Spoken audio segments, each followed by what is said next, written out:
Hello there, kia ora. Let's have a little chat today about something that media theorists have coined clickbait's evil twin.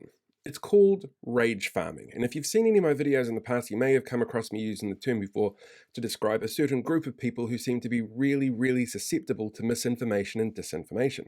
You see, the way that clickbait works is that it's designed to pique your curiosity. It'll be something like, you won't believe how this guy looks 30 years later. I'll give you a short clue on this one. Looks like this. I don't know what happened either.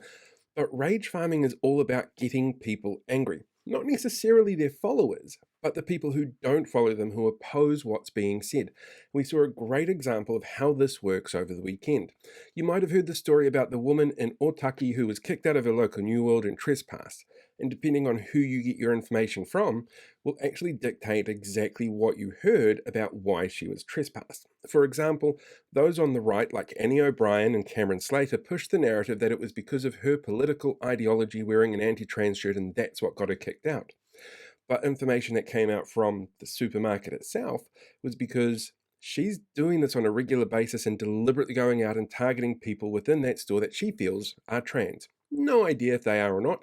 That's not actually a part of the story here. It's her behavior that's at issue. Now, the people who post these comments, like Annie O'Brien and Cameron Slater, they're really adept at creating content that makes people angry. And so they get reactions from it. And those reactions spread the initial message.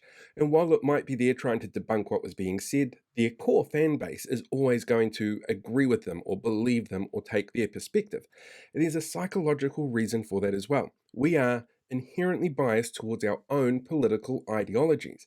But when it comes to rage farming, well, the ones who tend to believe the misinformation that comes through that, there's been a lot of research into that, all the way back to the presidential election of 2016, where it showed that conservative people, or people who see themselves as conservative, were much more likely to fall for this.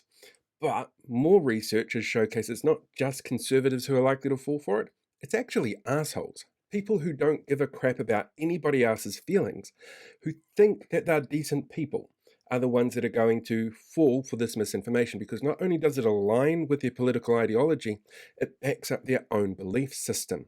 They're really susceptible to this. And this is actually something that's really been pounced on by two different figures within our country. The first is media outlet Reality Check Radio. You just need to have a look at the social media output and the content that they're putting on there to see that it is designed to make people angry, not necessarily their followers who are buying everything already hook, line, and sinker, but to get a reaction from people who spread the message to other people down the line in their reactions. The other person who's really adept at this is actually David Seymour. Now, you might recall during the election campaign, he made a whole bunch of really terrible comments like, Nelson Mandela would have voted for me. Kate Shepherd would have voted for me.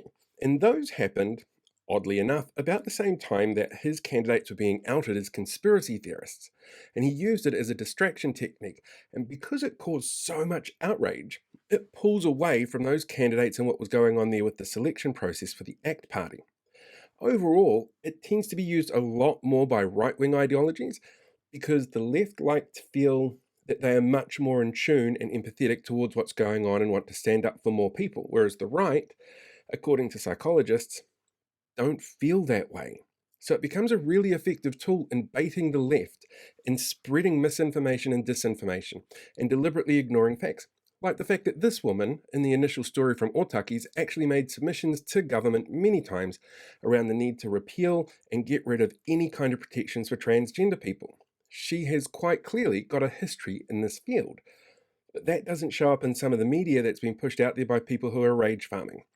And unfortunately, the only way to stop rage farming is to stop following people on social media. Once that happens, though, apparently the world will be a far better place, according to a lot of media theorists.